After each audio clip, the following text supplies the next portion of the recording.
Greetings and good day, this is Christopher Fries here again at Fries Forge. Today we are finishing the Yari. This is it after the forging. If you haven't seen that video, check it out, there'll be a link in the description. And before we start working on it, we want to anneal this because softer steel is just so much easier to work with. I wish I had known to anneal stuff before. Now that I have and I've started doing it, do it every time. It makes things so much easier. Just a little bit of pre-planning is all you need to do, and it saves hours and hours of grinding. And I still had hours of grinding to go, but it was far better.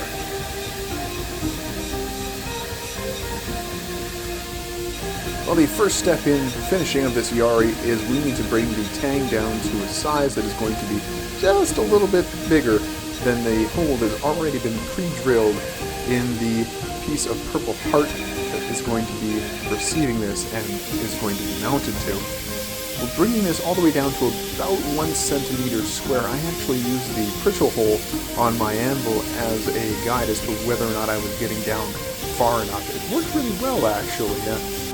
Another use for the anvil that I never thought of before. It was useful as a measuring device for something that is 1 centimeter round.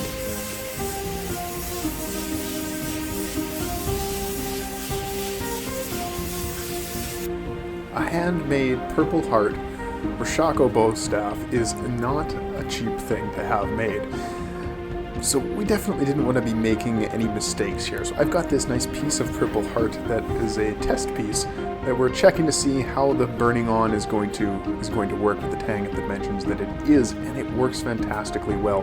This Purple Heart is really cool stuff. I'm not usually a big fan of wood, but if I had nothing but Purple Heart to work with, I'd be okay with that. This stuff's great. Burning on goes fantastic. It's an excellent test. Everything went well. On to the next step.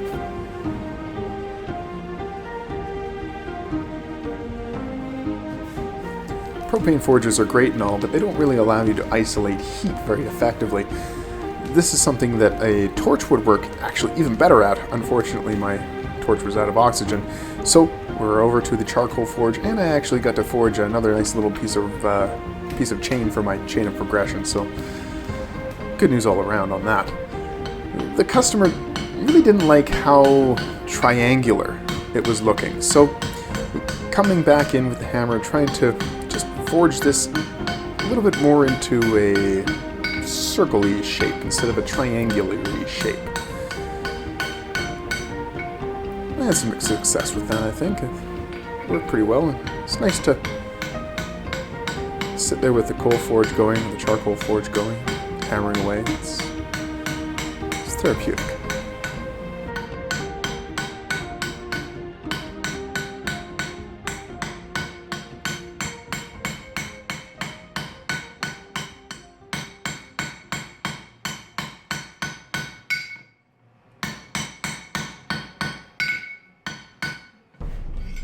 After fixing that transitional part between the blade and the tang, the whole thing needed to be annealed again, and because I didn't remove the scale from the last annealing, there's also the scale from the second annealing. That all needs to be removed before we get to the actual grinding of the blade all the way down to where it's going to be. Because I've found that scale is particularly hard, of course, and that does wonders to wear out your belts very quickly. So though the steel is soft, the scale is still very hard, and so that's what we're fixing here now, is just descaling everything, making it all nice and ready for the grind, the real grind.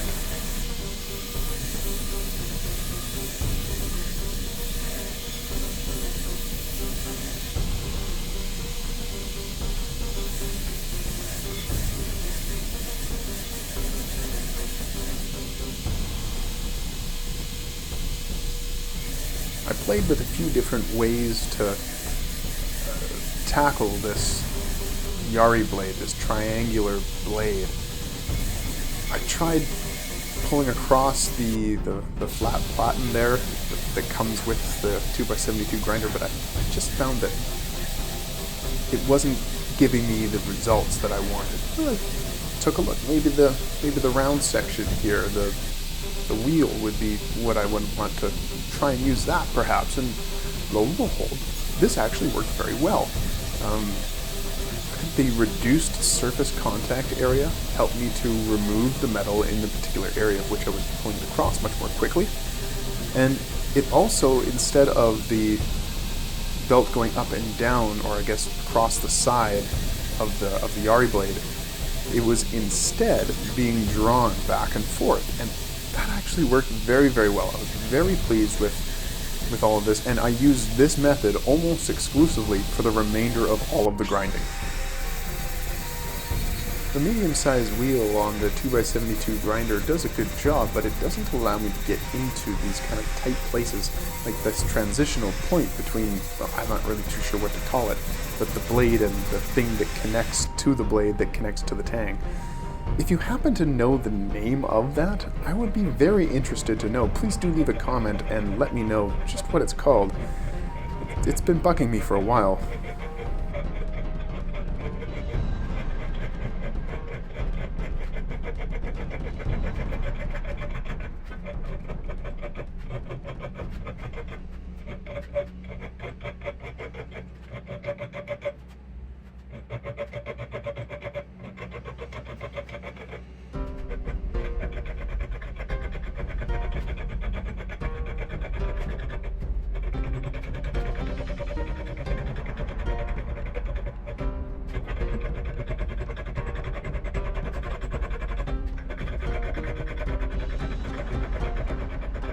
I'm sorry that the sound doesn't quite always match up with the really sped up video.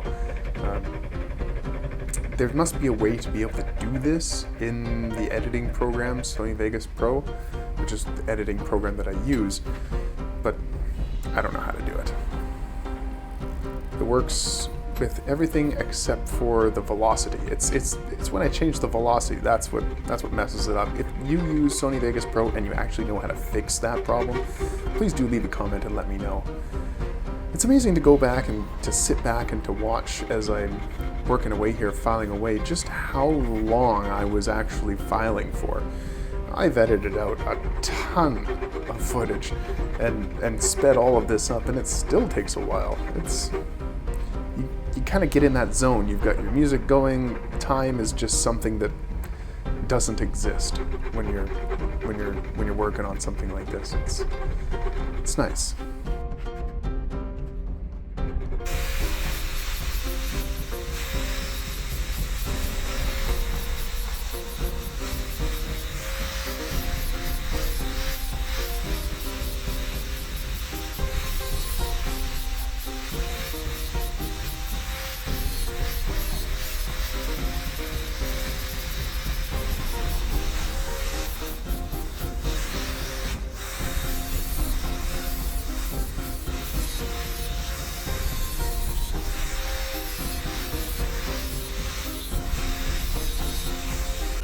The initial fuller line that you see here that I'm currently grinding out was made by a Dremel. No, it was just too small of a fuller and really wasn't going to serve any real purpose. So I had to think of something else to use. So the something else was this much larger bit, and it works fantastically well. My problem was that I didn't have a die grinder or a thing that would accept such a large shank, this 1/4" shank. A Dremel only takes up to 1/8 of an inch, half the size of what I need. So, what to do? Well, turns out Dremel doesn't make a chuck that will accept this, but a die grinder works fantastically well. And so that's exactly what I have used. Now, I was talking about this on the internet and through my Facebook page. It was a subscriber of mine, Caleb. Thank you again very much, Caleb, for sending me this die grinder, because this was the solution to my problem. Completely. You can see how well it works. Thank you again, Caleb.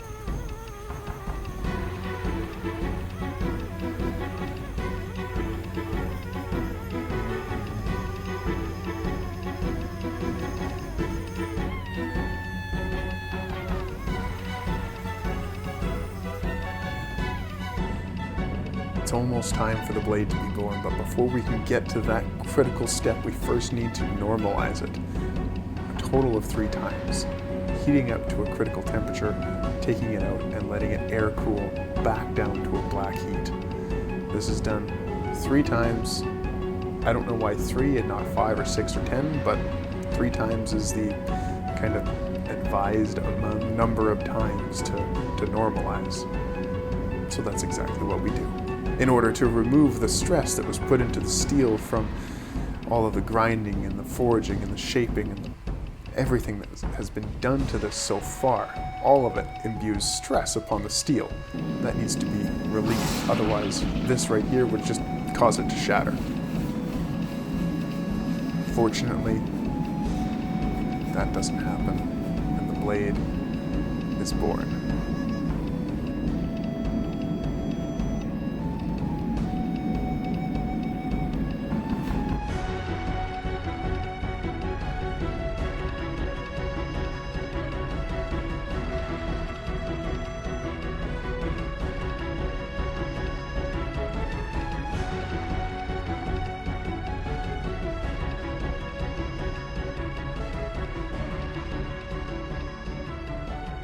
Well, there we are. My Yari head is all complete. I'm very happy with how everything turned out.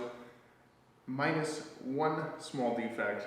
If you notice right here, there is a small surface crack that has developed, and that occurred during the quench. I'm not sure why that occurred. I normalized 3 times. I annealed before I did any grinding, and then normalized after that. I had used the same water quench on the swage that I made out of that same steel. Now, I'm not sure what that steel is. All I knew is that when I used a water quench, it worked. So in hindsight, perhaps I should have used oil, or perhaps warm water would have been less violent and less likely to cause this little crack. Fortunately, it's only on the surface. It doesn't go all the way through in any way, shape, or form. So that's very good. I showed the customer, and the customer actually prefers that the crack is there. He's going to be using that as a reference point for when he's training. If he finishes a technique or a pattern and the crack is on the left or the right side as opposed to the bottom, he knows that the Yari has spun in his hand while training and that he has done the technique incorrectly, allowing him to train better and do it again. So that's pretty cool. The customer was able to take this small defect and work it to his advantage and actually make the weapon better for it. That's fantastic. I'm very happy at that, because I really didn't want to have to redo this. I've had 3 separate pieces. I don't know where the third is. This one here, this was just horrible. I burnt this one all up, and it was no good at all. That was the reason why that one was a larger stock. This one is a smaller stock, and it was the smaller one that I originally started with. And that was a problem because, as you can see, the triangular shaped stock here is about the same size as the final dimensions of the actual Yari, so too small. That was, I don't know, 3/4 of an inch, something like that. That was no good. We started all from here, just a piece of clay, sat down with the customer and figured out exactly what it was that he wanted, because I had no idea what a Yari even was, let alone what it looked like. And as we were trying to describe it, he's like, I don't know, it's like a triangle. And I'm like, what is this thing? So we actually sat down, worked with clay with the customer, and made this. And that's the end result. Very happy with how everything turned out. I'm glad this is done. Now is going to be time to mount onto here. And this is a very, very nice handmade piece of purple oak that a local woodworker has made. And the purple heart, the purple heart has been blackened, oxidized. I don't understand how that works, but apparently that's what he did.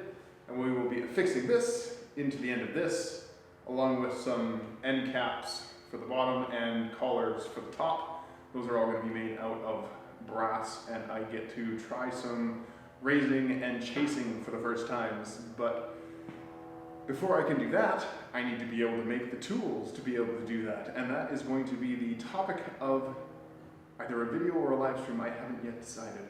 Anyhow, that's for another time. Thank you all very much for watching. Subscribe if you are not currently subscribed. I have new videos up all the time. Thank you very much. May the Force serve you well.